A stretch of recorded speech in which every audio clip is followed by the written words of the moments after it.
I'm a better actor.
Hey, Todd.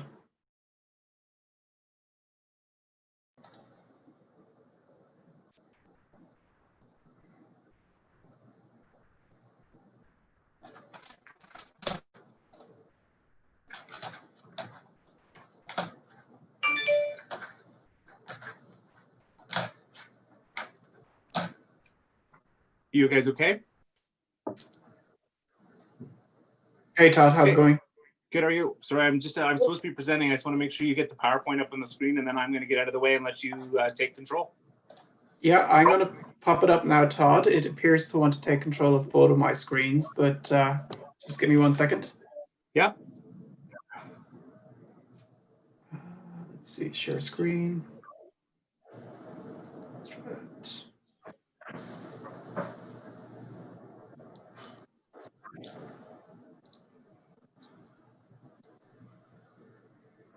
Perfect. All right, folks, good luck. I'm going to step away and carry on with my session. Sounds good. Thank you, Todd. We'll get going. Good afternoon, everybody. So welcome to the rapid fire session. And I'm just going to, hopefully everybody can see my screen. So the agenda for our rapid fire session is we'll have Jim first speak regarding the registration committee update. And then Karina, industry promotion committee. We'll have an update from Carl on the advocacy committee. And then we'll hear from Michael, James, and Caitlin regarding new projects and committees. So we might get going. Jim, are you ready to go? Yes, I'm ready to go. Awesome. So I'll hit your slide. Let me know when you want me to move forward. But welcome, Jim. And as I said earlier, Jim's going to give us an overview of the registration committee. Great. Thanks, Brian. So I guess next slide. So this is focused on the pre-license program, and it's been a long time coming. When I joined the registration committee, I don't remember how long it was ago, I think it's 7 years ago, we had a process in place, but I think there were a lot of holes in it, and it led to a lot of confusion and frustration, especially on part of people who didn't have degrees and wanted to go through the program. So we've spent a number of years and it's kind of just changing it. And in the last year, we finally came up with this final kind of program here that I think is a lot clearer and provides both the approvers and the reviewers in the registration committee and the applicants with a lot clearer process. So right now there are, that's good. Accredited degrees, and that's basically that's what we have right now, where you apply to the program, you have a degree in landscape architecture, you go through the internship, you present to the jury, and you're awarded your stamp. And that's about a 3-year process. And then we have non-accredited degrees. And so this takes up the whole gamut for people who have no formal education at all to a related degree, or whether it's a diploma or an actual bachelor's or master's or something. And they go through basically the step is a pre-internship, and then they enter into the internship process. Next slide.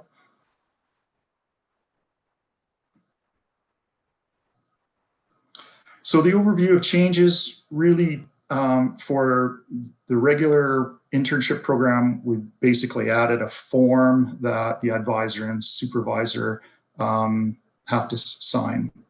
Next. For the mentorship program, that's gone. That's what we used to call it. Now we call it pre-internship. It establishes our minimum requirements for competency. And one of the big things that we added into this that we didn't have was we require a portfolio. And that really helps us see where an applicant is in their skill set and experience set. Next.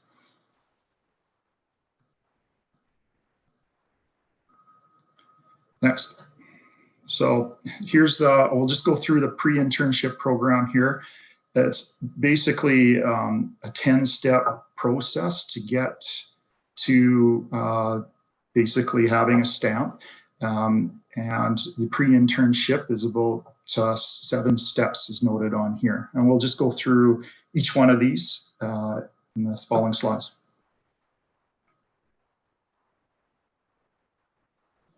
So the initial application is basically send in your resume and an official transcript, and then it's all done by by Todd internally, basically setting up the decision making for the process. And if you have a degree, then you go through the internship program. If you don't, then we go into the pre-internship program. Next. So with a non-accredited degree, once you're accepted, you have to nominate an advisor and a supervisor. Next.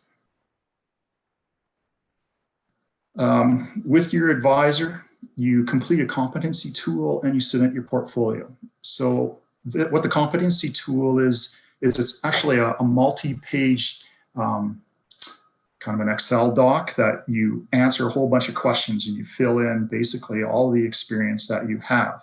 And it gives the reviewers or registration committee a really good idea of where you're at, so that they can put you into the right cog, I guess, to move forward. Next.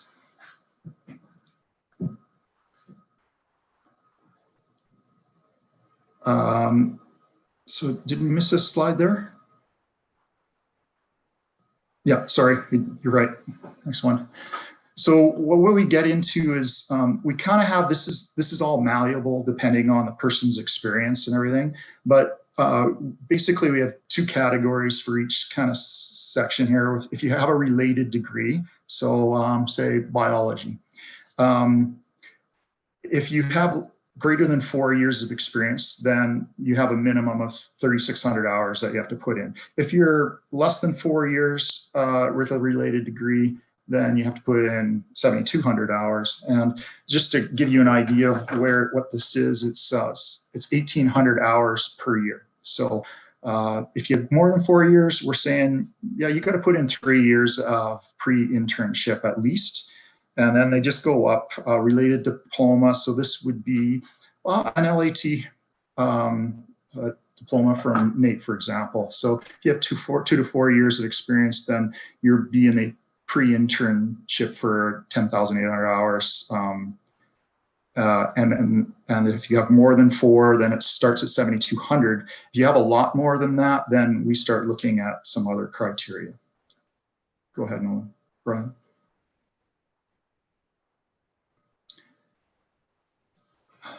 So while you're in the program, you can get credit for some additional time off, I guess. Not too different from prison, I guess. But if you take education, so if you take a formal classes, then we give you credit for that in the committee. So you can shorten your time. Now, this is really just as a set because we found that most universities actually don't allow you to take 1 or 2 classes for credits, and it's hard to do. It is doable. So this does allow applicants to move forward in an education forum if they find that possible. Next. So once your time is finished, you actually resubmit your resume. You redo the competency tool and resubmit it, and you resubmit your portfolio. And then the committee looks at that. And if we find that you have an overall competency that's equivalent to someone who has just graduated from a bachelor's of landscape architecture program, then you move forward to the internship program, basically. Next.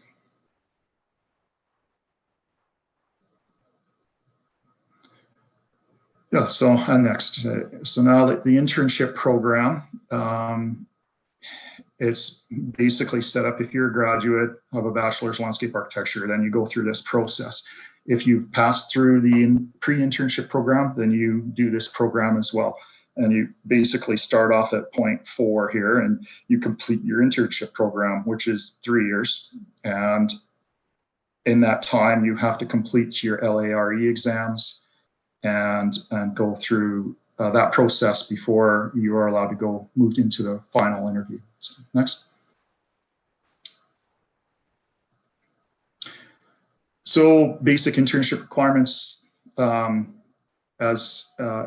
it's the 3,600 hours, so 3 years of practice experience, and you have to complete all 4 of your LARE exams. And just on the right there's the actual number of hours that are recommended for each category of the discipline. Now this is flexible, and we actually had a situation this last year where one of the applicants in the program had a ton of hours in contract administration, office practice, but because they were at working for a municipality, they didn't have a lot of design and detailed design hours. But this is meant to be a flexible system that allows LAs to become fully registered, but even though they may not have all of the experience that's in here. And that's one thing we've got to remember as a registration committee moving forward is that this is still a very flexible and malleable system. It's not meant to say, look, you've got 900 hours in design development, but you've only got 400 in detailed design after your 3 years, you can't move on. And that's not what this is about. It's a game of checks and balances, but we're looking for overall competency of that person. So move forward. So then once all of those LARE exams are passed and the hours are in, the applicant is moved forward by the registration committee to the jurisprudence interviews. Next.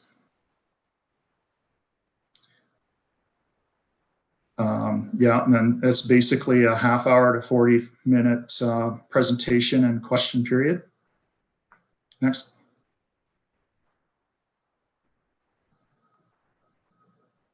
Basically, you present your portfolio, and next. And these are the categories that you're encouraged to present on. And basically, it's all the categories of competency. And if you have nothing, then you actually state that when you're doing your presentation, but you cover it with other competencies. So these are the basic 8 areas showing competency, and through your program in internship, you should have been able to cover all of these, especially if you're in a standard office, landscape architecture office setting. Next.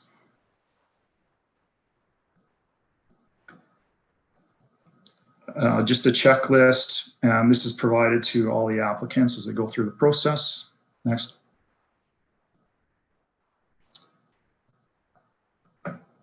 And just more of the portfolio checklist. Next.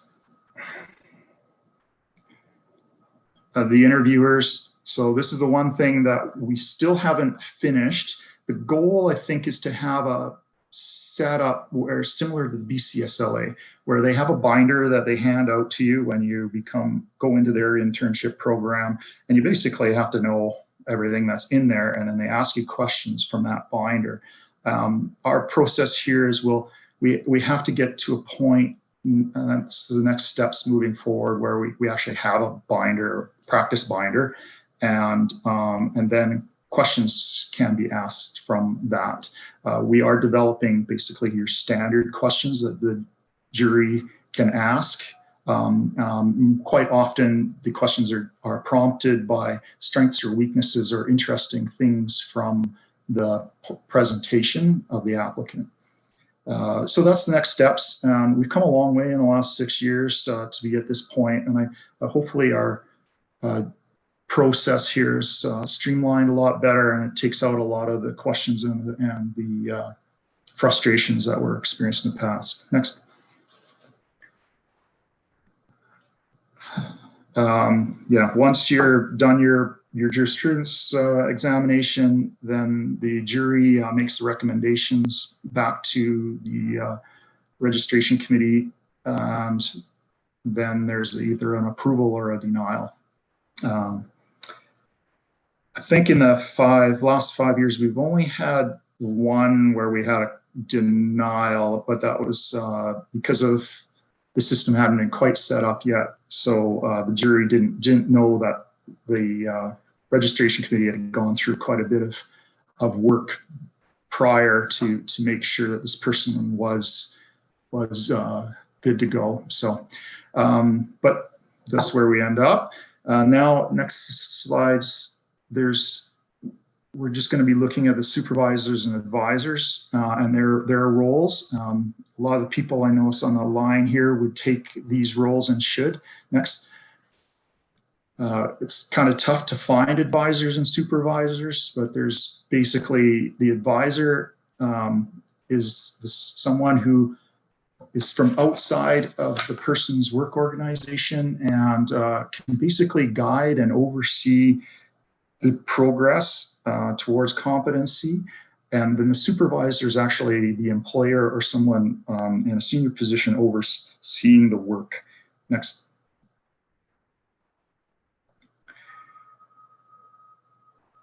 So the role of the advisor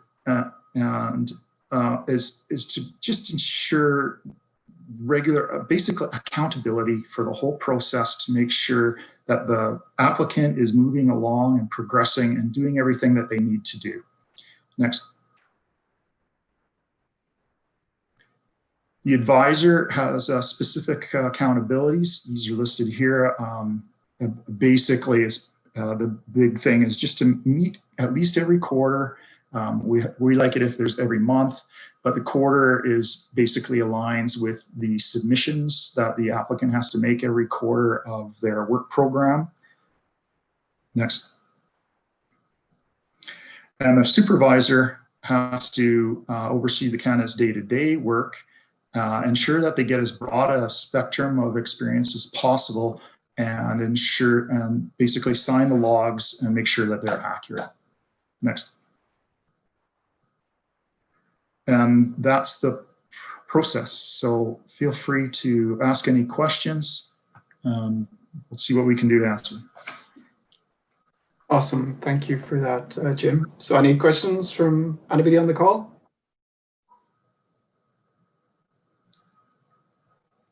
If there's none at this point in time, we can also have some questions at the end of the rapid fire. Okay, thank you. So I just quickly have a question. This is Leah White talking. Do you hear me? yeah, hi Leah. Yes, we can hear you. Hi Jim. Hi, Brian. The question that I have for you is, how does this work for people who are currently in the associate status, but as a result of COVID-19, no longer have a position? So they no longer have somebody that they're reporting to. Right. So you're not the only one that's going through this. If you're working at all, you can still have an advisor. And what we do is you end up actually with two advisors, and so if you're kind of working on your own, and they double up to help you through the process. But you still stay in the associate path, but it's tough if you're not working. Then you're not going to be building up your hours, and you basically end up just in a holding pattern until you can start again. But you don't go backwards at all. You don't have to start over again.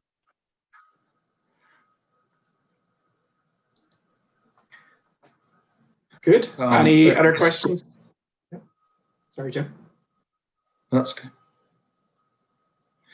The whole process here is just the registration committee's job is to ensure competency to a level where people who are registered with the AALA, we're reasonably confident that they are not going to embarrass the AALA or bring about lawsuits for doing stupid things in the designs that will bring injury to people or something like that. So that's all the purpose is. And I think we've got a nice good, clear process now for people who don't have degrees in landscape architecture to move towards licensure. California is a model of that. Not many people go through it. I think we only have 3 or 4 people going through the process right now. And we'll see how long this takes, and it really requires the diligence of the people in the program to make it work. But I have to thank Todd Reed for really helping push this through. We really couldn't do anything without his help.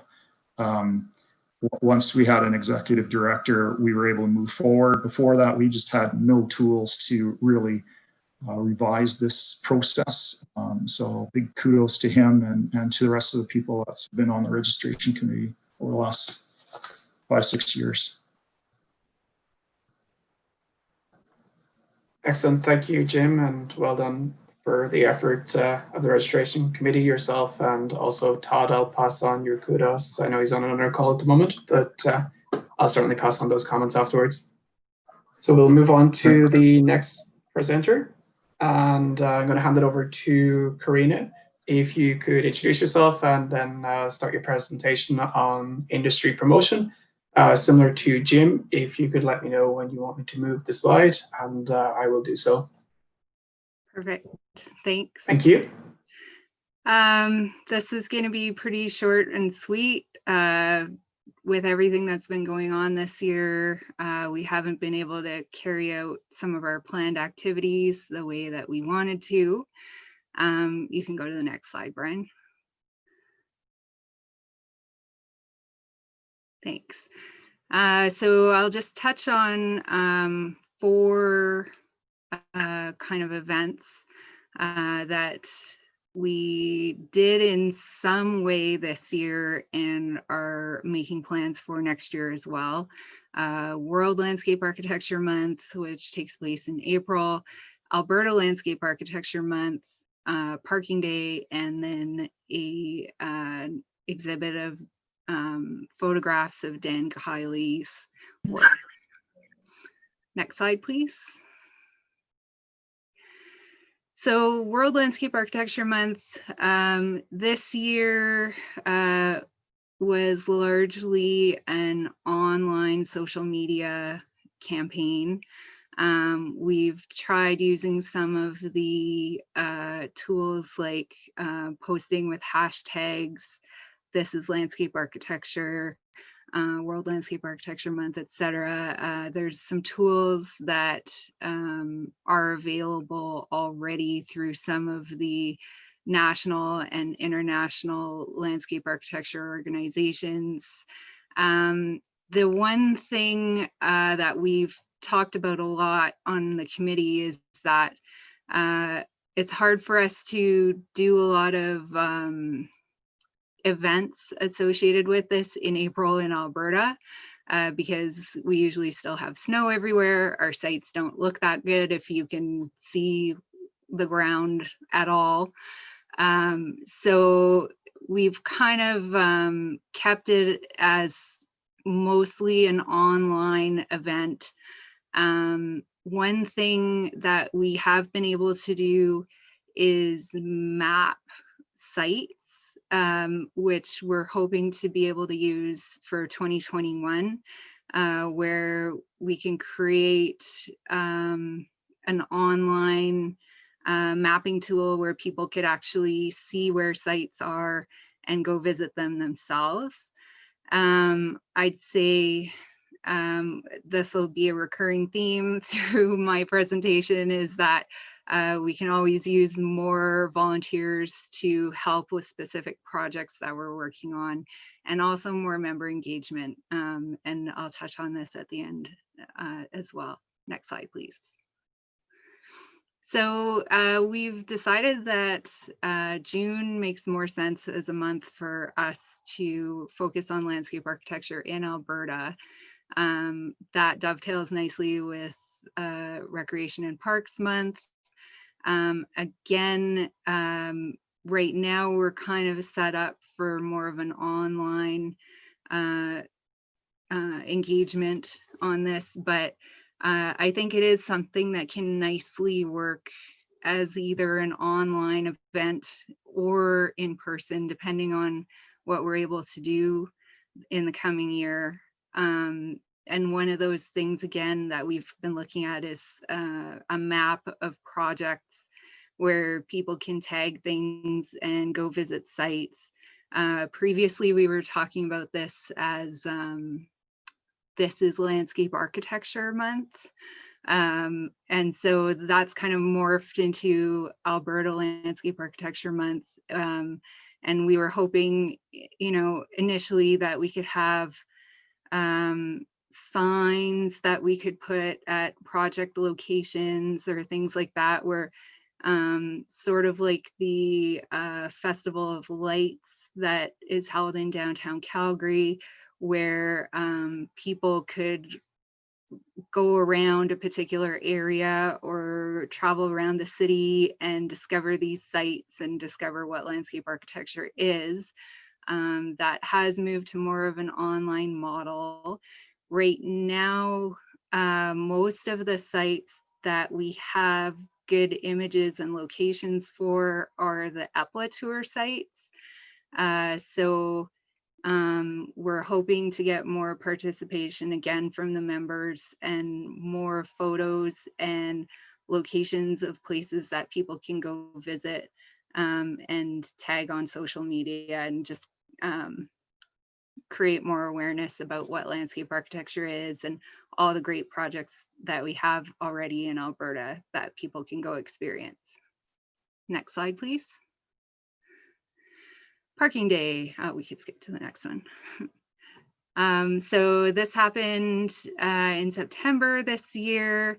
Despite not being able to follow the same model that we've had in previous years, I think it was fairly successful.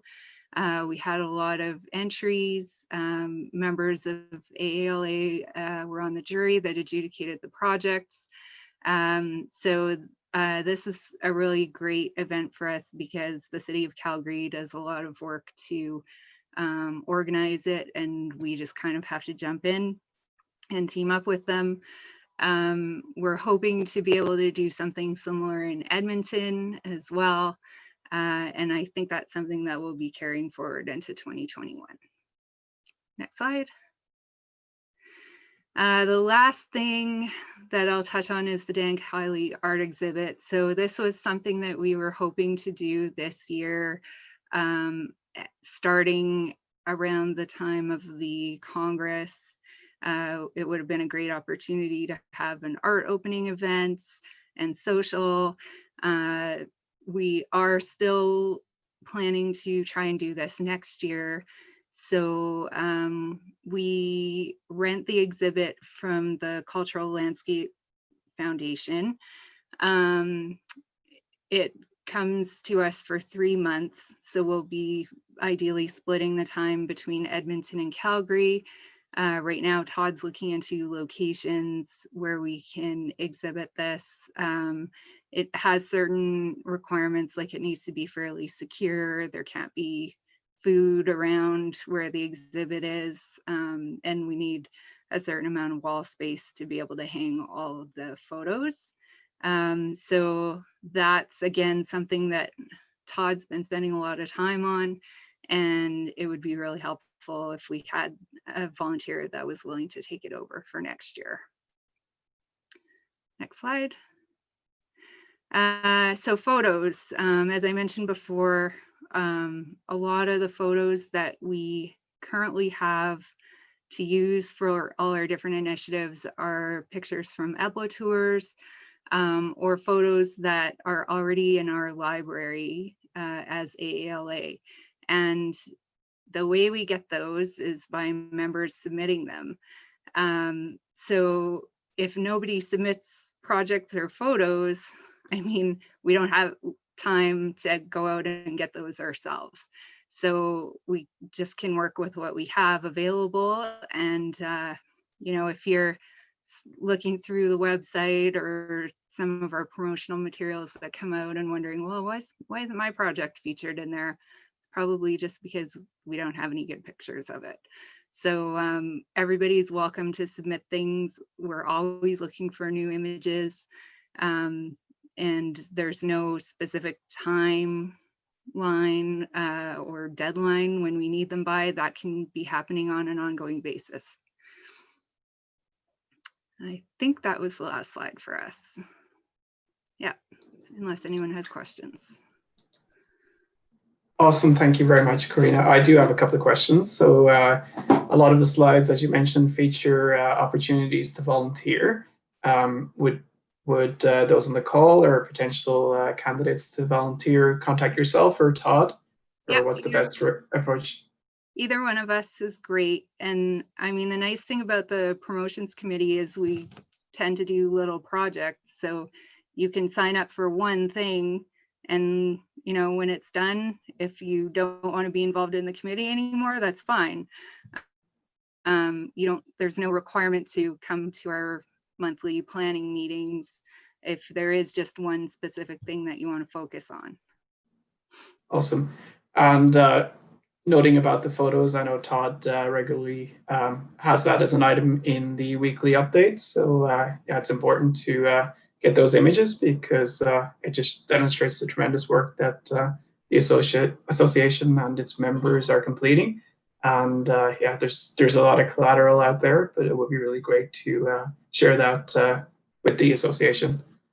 Definitely. Any questions from anybody on the call? If not, we have time, hopefully have time at the end for questions, but I want to thank you. It was really tremendous to get Parking Day underway this year in our current situation. And it was really positive to see the amount of interaction and I guess coverage of that event. It's really, really great to see.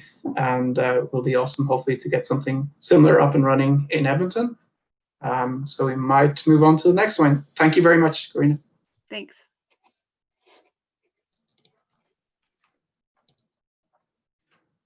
Okay, so I'm going to pass it over to Carol, who's going to provide us an overview of the Advocacy Committee. So welcome, Carol.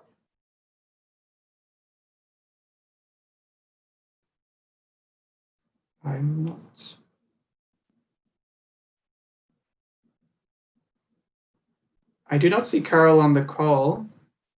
Is anybody aware if Carol is joining us this afternoon?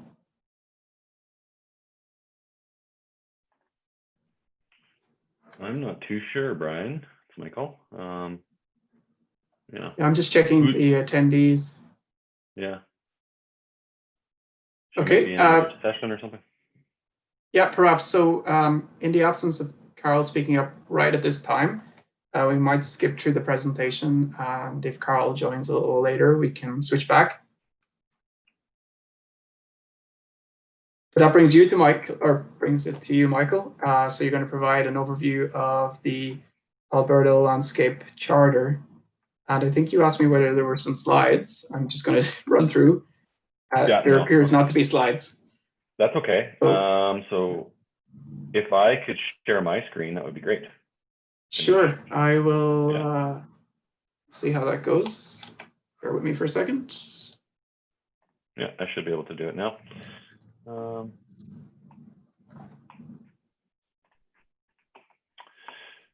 So yeah, thanks, Brian. Yesterday we met. We had a great 2-hour session. Matt and myself presented this kind of regional landscape charter initiative that we're just kicking off. Pretty well attended, actually, and lots of great conversation yesterday. Really what we talked about is what is a landscape charter, what about the kind of CSLA initiative, and then we probably spent about an hour brainstorming and ideating next steps. So I quickly just went through, what a landscape charter is. It's really a declaration about the importance of our landscapes and a call to action. We recognize that landscapes are vital, that there's a lot of diversity throughout the region. We chatted a little bit about some of the core principles. Really, it's an invitation for signatories. Any charter is like that, and generally the commitment to some actions. I quickly gave an overview of kind of the initiative, but this really goes back to 2006 and started to kick off in the 2010s. Initially, they were looking at a global landscape charter, was really the idea through the International Federation of Landscape Architecture.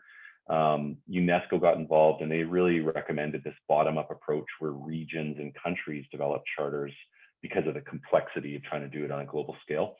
And that led to the Canadian Landscape Charter being created in 2015.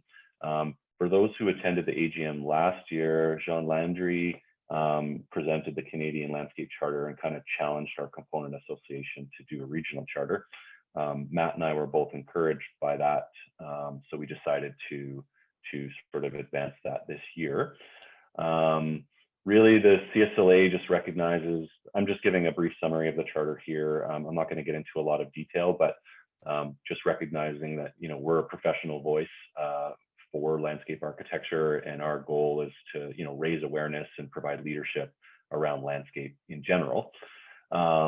It also just recognized in the charter the importance of landscapes to us, and most importantly, the fact that although they're naturally in constant change just through, you know, ecological processes and settlement patterns, they're subject to extreme environmental stress these days because of essentially population increases and a myriad of other uses that you guys know about. These are some of the principles just in the Canadian Landscape Charter, fairly standard, and we chatted about them yesterday. And these were sort of the commitment that came out of that. Following that, what we really did was we had a brief brainstorming session, and Matt set up this. If you guys haven't used Mural, this was a pretty cool brainstorming tool. So we had all of our attendees from Zoom type in the link to Mural, and I'll post it in the chat here. And this is who participated yesterday, so thank you to everyone who was there. And we all essentially just went in and made stickies. So it was like being at an open house. So we chatted about, you know, the fact that Alberta and Canada have these kind of eco-regions, and there's different definitions of them, and that's maybe the basis of a regional charter, as well as some major metropolitan centers. We chatted quite a bit about who might kind of be involved, and as we were chatting, I was sort of reorganizing the stickies as they were presented, and kind of came up with this idea that, you know, we have a lot of professional organizations and specialists who would need to be involved. We also have land stewards, and, you know, those are essentially owners or conservancies who manage. Parks Canada was in there, Alberta Environment. There's a little bit of discussion around academics and researchers, as well as, you know, getting into the sort of citizen and stakeholder realm. So that was really quite an interesting conversation. We talked about just why it's important to sort of protect our natural heritage, our cultural heritage, and then started creating some ideas around what the values, principles, and policies are. So I'm not going to get into those today, but really what we landed on was this is the beginning of this process. It is something that we want to action further. One of the things that we talked about yesterday was to sort of make this an official initiative. We'll probably see a notice of motion at the business meeting today, coming from a member, and similar to Karina's call for action for volunteers. This would be a great one for someone who wants to kind of get involved, do a quick project, you know, help maybe do an environmental scan of other chapters and find out who our allies are, and then really just trying to tackle like a first draft of this charter. I don't think it's going to be a lot of work. I think we can get it done over the next 12 months. And as president-elect and someone who's taking over for Matt this year, I really think we need to focus on getting our members more involved in initiatives like this, or Karina's initiatives, any of the committees.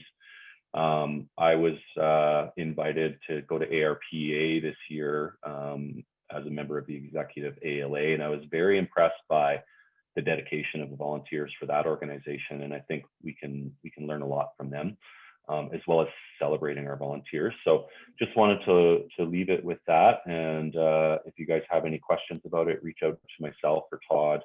I think probably Matt and I will stay involved through the process, but we'll need some help. So that's all I have for today. If there's any questions, or we can just keep going.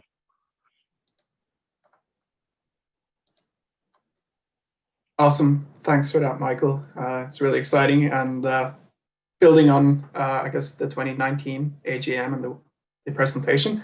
So it'll be exciting to see what happens in the next year. Any questions from anybody on the call?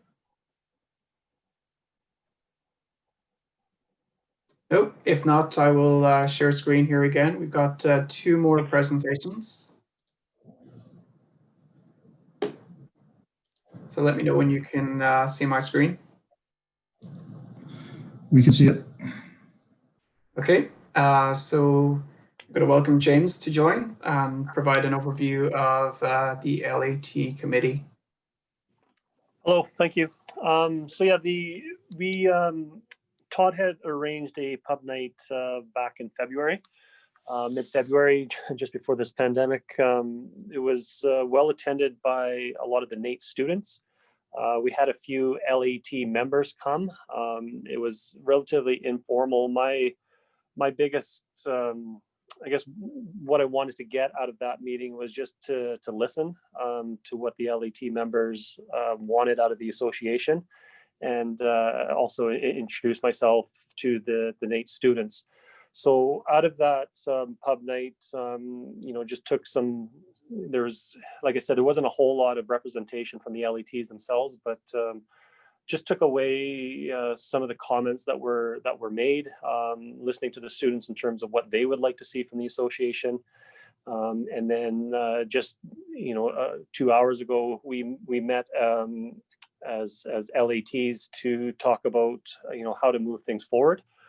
We were able to get a committee put together, and we're going to be meeting here in the near future to start looking how we can increase membership from the LATs, how we can support the LATs. There's a bunch of ideas in terms of lessons learned and from our own projects, and share what we're doing, our skill sets. We all have very unique paths as LATs, where we've what direction our career has taken. So there's a lot of talk about that. And it kind of just circles back to how we can support one another. So like I said, we will be meeting here in the near future to start assigning some tasks and getting more involvement within the LAT members. That's the update.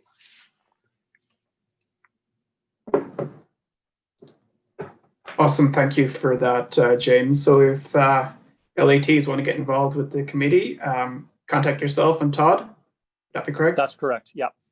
Yeah, we're Awesome. going to be as the committee, we're going to be reaching out to all LAT members very, very soon. And like I said, the ideas that were generated, from this meeting that we just had, we're going to start moving some items forward. Good. Well done on the establishment of this committee. Thank you. Okay, so we'll go to any questions for James from anybody on the call? Okay, if not, we will go to our next presenter. And I would like to welcome Caitlin to join and provide an update on the Associate Committee. Hey everyone, Caitlin Woods here. So I guess I'm your new Associate Committee head chair person. So we're starting up this group, and unfortunately I didn't get enough presentation in my session this morning, so we are still looking for people to join the committee. I'm hoping to get 2 people from Calgary and 1 to 2 more people in Edmonton, kind of set up like a northern south region for the AALA committee. We have some plans to kind of set up like a virtual social in the future, and it will generally be pretty informal. I'm hoping to get some more information on what others would find beneficial from the AALA, or what we can do to kind of like improve the process of moving from associate to LA, or even if you guys would like more information about things. Like there was a couple of questions in our session about the process of dealing with CLARB and how to write your layers and what's expected when you go to the test center, that sort of stuff. So if anybody has any questions or they would like to join the committee, I do have a survey. If you go to the speaker portal, my email is there too, and you can contact me. I've sent Todd the link for the survey that I'm hoping we can circulate later. If there's any input from LAs that have recently received their stamp that would like to chime in on the survey, I think that'd be really beneficial as well, for you guys just to talk about like what you thought that we could improve on in the process. Yeah, just looking for feedback in general, and if anybody has any input to make the process a little bit better, or you guys want to join the committee, please reach out. Thanks. Awesome. Thank you for that, Caitlin, and well done on getting this committee up and running. I'm just going to put a call out there. Any questions for Caitlin? Okay, if not, is Carol on the call?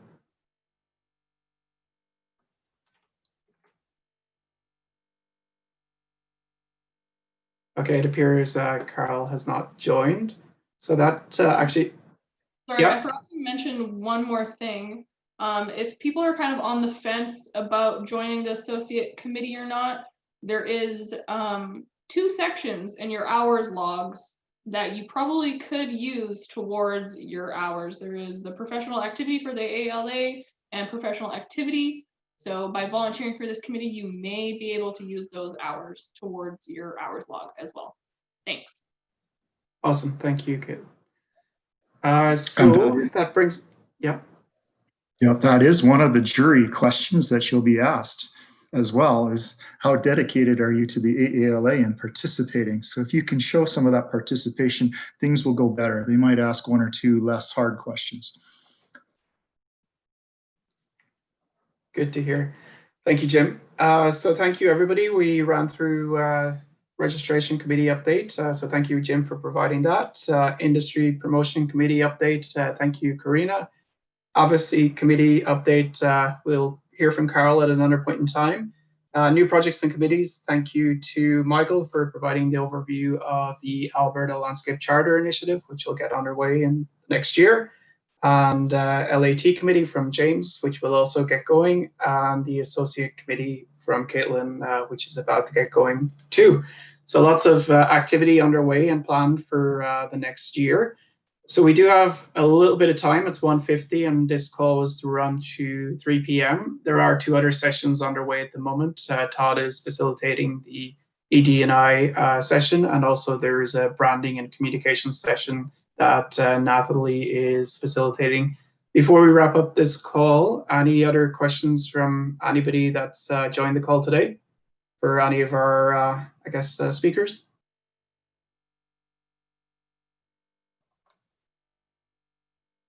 I think Caitlin has posted the link in the messages. I'm not able to see the messages, but I think that's what was posted there. Okay, if there, yeah. Hey, Brian, it's Jordan. I'm just reading the Hey, messages. Hey, Will mentioned that Carol's in the branding session right now. So I'm not sure. Obviously, Okay. there's going to be a chance for her to present here if she's in that session, but that will be the reason why she's absent. No worries. I had text Todd and Carl, but we'll hear from Carl at another point. I'm unable to see the messages for some reason, but I guess if there's something else in there, just let me know. And if there's not, we'll wrap up the call.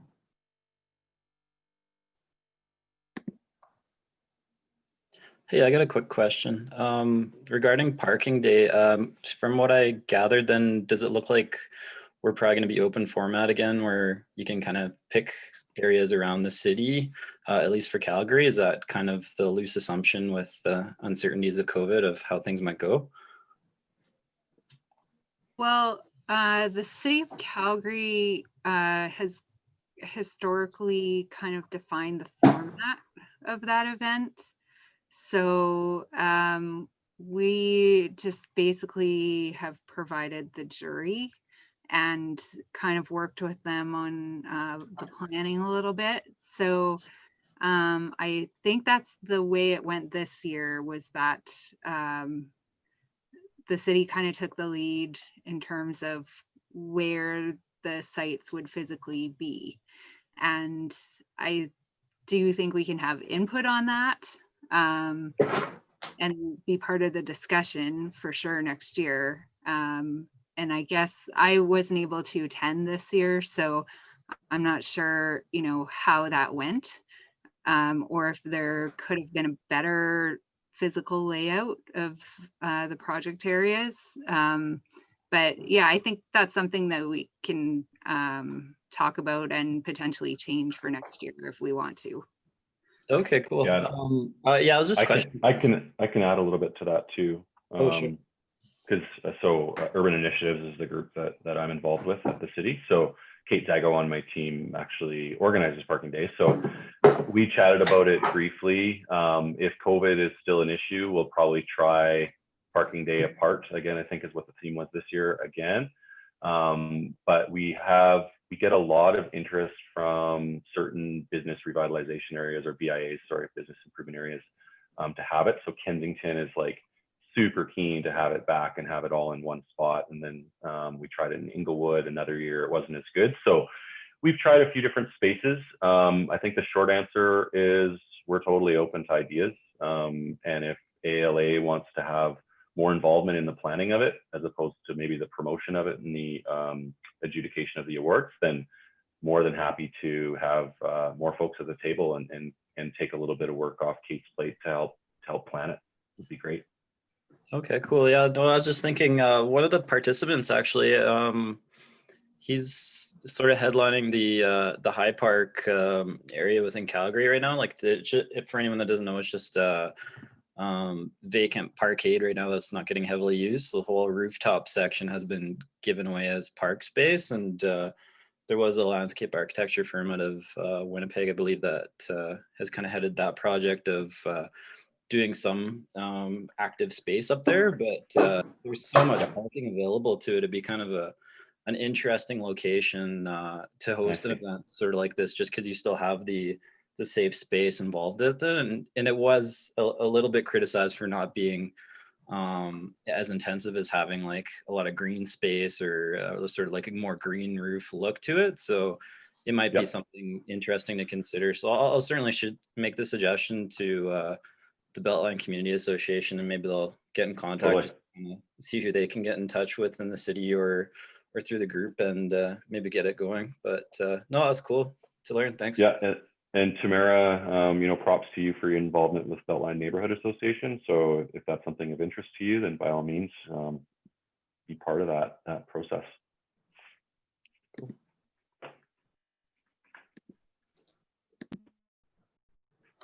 Good. Any other comments, questions? Michael, I'm not sure if you can see the chat, but I'm a bit lost with this technology. Oh, yeah. Is there anything in there that we need to close out before we wrap up the call? Carol's in the branding session. If associates or LAs want to chime in, offer some tips, there's a survey that Caitlin posted. And Tamara noted that Public City Architecture is the firm from Winnipeg that did the High Park there. And they also did Park in Inglewood for those of you who are in Calgary. But I think that's it. Awesome. Thank you, everybody. Yeah, we'll see you at the next session. Yeah, that was great.